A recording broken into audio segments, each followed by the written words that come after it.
అప్పటికి మోపిదేవిలో ఆశ్చర్యం జరుగుతుంది. ప్రధానమూర్తి కింద కలుగులో ఉంటుంది పాము, అందులో ఉంటాడు. వాయువుని వింటూ ఉంటాడు, వేదనాదాన్ని వింటూ ఉంటాడు. మంత్రాలు చదివేటప్పుడు దోషం ఎక్కువ వచ్చిందనుకోండి, స్వరంలో దోషం, కోపం వచ్చేస్తుంది. ఎవరిని ఏం చేయడు, కోపం వచ్చి అలుగుతాడు. అలిగి కలుగులోంచి బయటకు వచ్చేస్తాడు. బయటకు వచ్చేసి ఎదురుకుంటే తొట్టు ఉంటుంది, అందులోకి పోయి పడుకుంటాడు. నేను లోపల ఉండనంటాడు. నాదం తప్పు వస్తోంది, స్వరం తప్పు వస్తోంది, నేను విన్నా మంత్రం అంటాడు. అప్పుడు వచ్చి మళ్ళీ స్వరంతో చదువుతారు మంత్రం.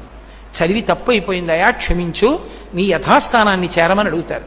అప్పుడు ఒకసారి మళ్ళీ ఆ బుట్టలోంచి పైకి లేచి మళ్ళీ వెళ్ళిపోతాడు.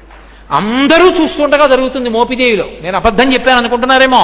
మీరు కావాలంటే అర్చకుల్ని వెళ్ళి అడగండి, కిందే ఉంటుంది కలుగు, అందులోనే పడుకుని ఉంటాడు.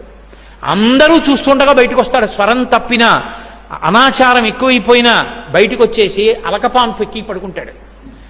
మళ్ళీ వెళ్ళి వేదం స్వరంతో చెప్తే లోపలికి వెళ్ళిపోతాడు. ఆ నాదాన్ని ఇష్టపడతాడు కాబట్టి సర్పరూపంలో పడుకుంటాడు. చిన్న అపరాధం జరిగింది, ఒకసారి బ్రహ్మగారిని నిగ్రహించాడు.